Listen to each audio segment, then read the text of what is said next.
Dangers lurk, but we don't care.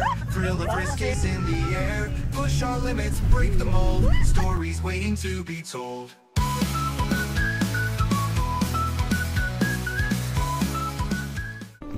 Hello! So, I did another check on my bucket list, and yun ay ang pumunta ng Mount Pinatubo, and I'm so happy na nagawa ko na to and natupad na siya kasi matagal ko na talagang iniisip pumunta. And ayun, yung isang friend nag-initiate siya na mag-plan for this trip. Thank you so much, Adam, if you're watching. So yun, finally nakapunta na tayo, and isi-share ko sa inyo yung mga na-experience ko. And yeah, I just really want to document all the first na may experience ko pa in life. So that's why I'm actually doing this type of vlog, let's say, or this type of videos. So if you wanna know, or if you're curious kung ano ba yung na-experience or may experience if pumunta ng Mount Pinatubo, so yeah, just keep on watching. So first, let's talk about yung agency na nabook namin. Ang name ng agency is Surfing and Hiking Travel Services. So makikita nyo siya sa Facebook. And why did we choose that agency?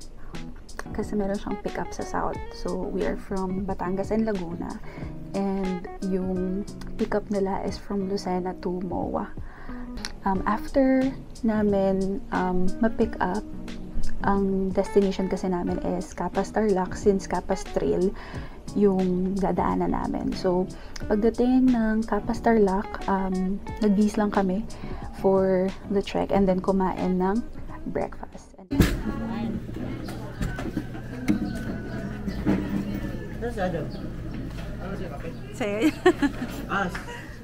After that, bumalik na sa van and dumiretso na sa jump off point.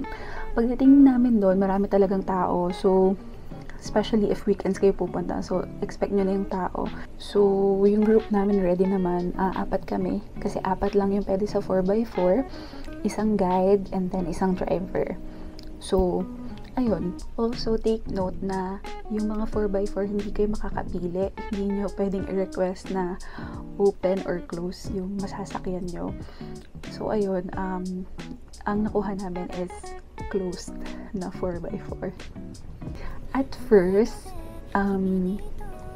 medyo nalungkot kasi syempre yung mga nakikita mong videos naka-open sila, and you feel like parang ang saya-saya na bukas yung 4x4. It's just, in my opinion, I think mas okay na close yung 4x4 na makukuha nyo, lalo na if late na yung alis nyo sa jump off.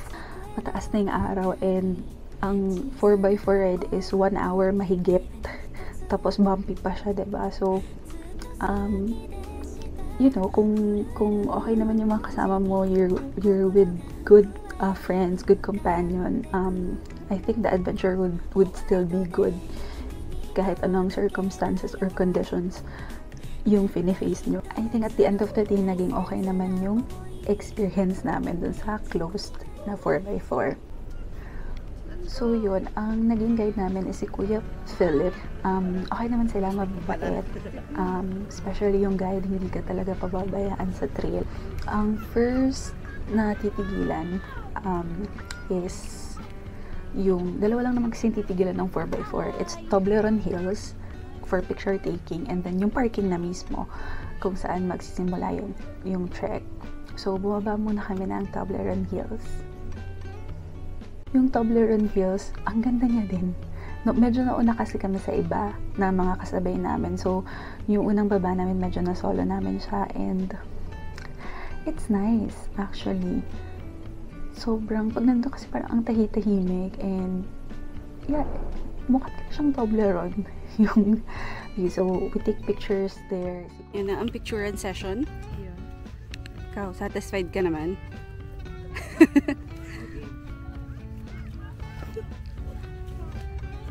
Meron na din dong mga kids na pwede nyong abutan. And so, nagbigay kami ng kaunting candies. And, yun, kinuha naman ng mga kids. After ng Toblerone Hills, ay sasakay ulit ng 4x4 papunta na dun sa parking. So, after makarating sa parking, doon na magsa-start ang Kalbaryo. Doon na magsa-start yung trek to the Pinatubo.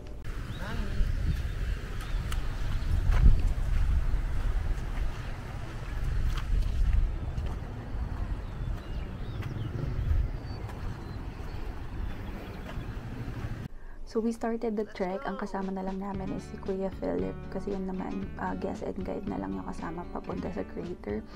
Yung daan is minor if you are physically well and physically fit. Kayang-kaya mo yung trek. Hindi siya mahirap talaga. Mahirap lang siya for me kasi may mga times na kailangan medyo paahot.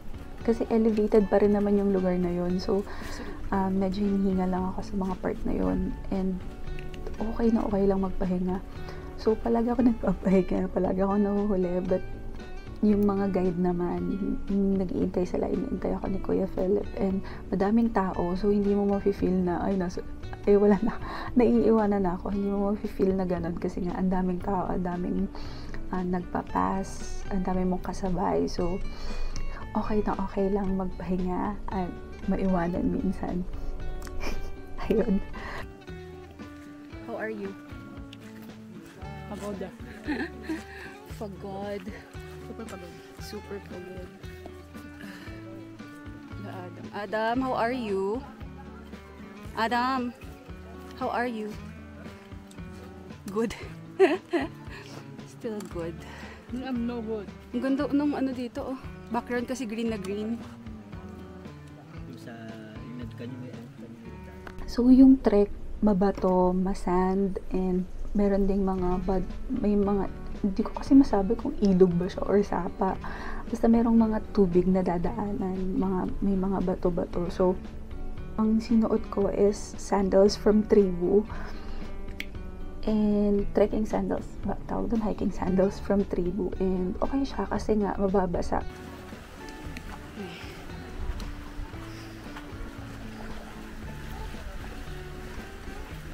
Ng hangin.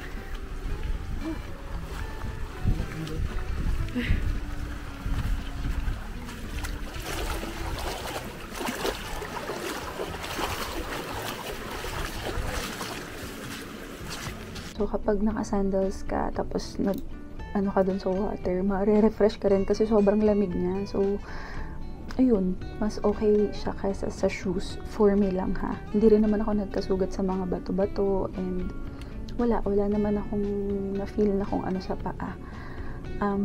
Siguro, one disadvantage lang ng sandals is dahil nga buhangin. So, after mo mabasa, kakapit yung buhangin dun sa sandals mo tsaka sa paa mo. So, kapag napasukan ng bato yung sandals mo sa ilalim, medyo uncomfy lang siya. Pero, again, marami kang ang dadaan ng mga tubig. So, pwede mo lang din naman siyang ipagpag-road. So, hindi naman siya sobrang laking problem. Yun lang yung nakita kong disadvantage.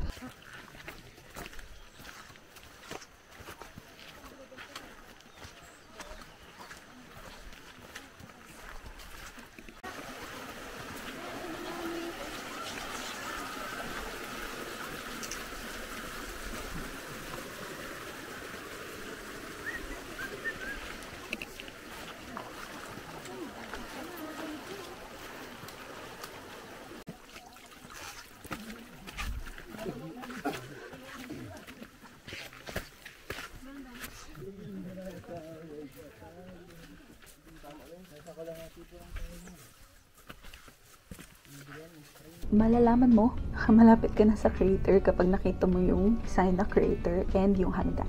Yun talaga yung hinahanap ng lahat. Habang nag-hike kami pataas, kasi medyo elevated na nga siya, lagi nilang hinahanap yung hagdan. Kasi alam mo na kapag nakita mo na yung hagdan, malapit ka na talaga.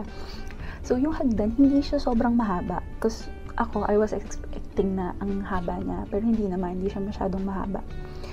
Pero nakakahingal pa rin. As a person na hindi nga physically fit, kakahingal pa rin siya. And so tired. Honestly, nung papunta kami sa crater, hindi ko na-appreciate yung paligid kasi nakayuko ako. Kasi na-overwhelm ako dun sa lalakarin.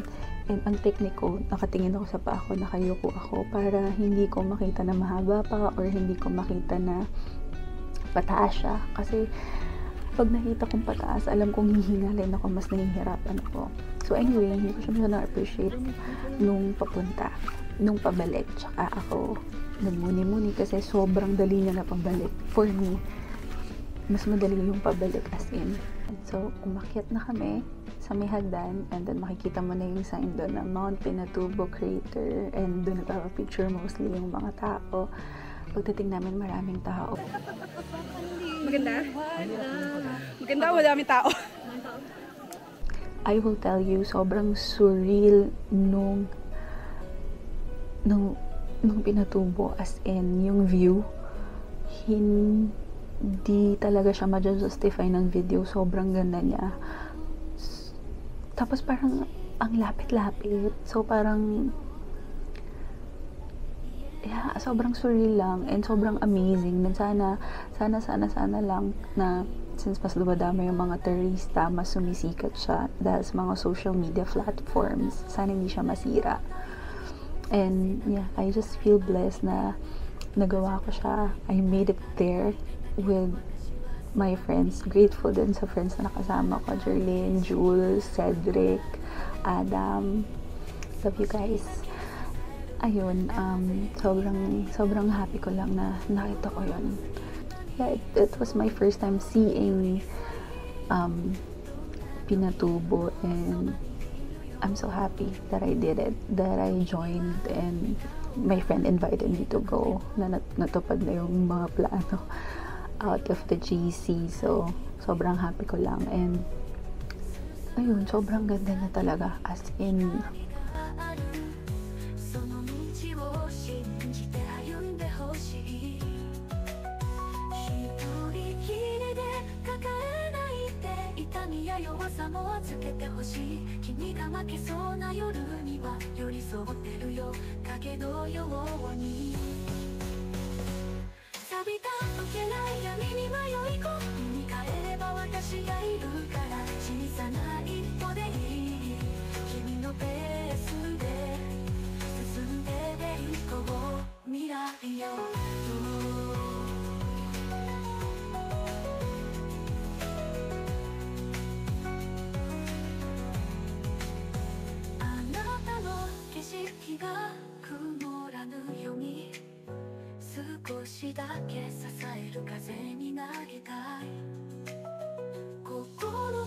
surreal talaga.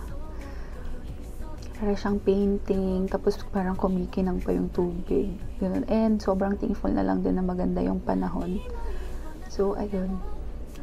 Yun lang. I hope na makapunta rin kayo. I hope na you could also experience. I hope that you could feel what I felt nung nakita ko yung Pinatubo. And, yeah, I hope you could try or do a lot of things in your life too, and I could do a lot of first and share it with you. So yun lang, I just really want to document this experience for myself, and you know, for those who want to experience it too, or for those who experience it.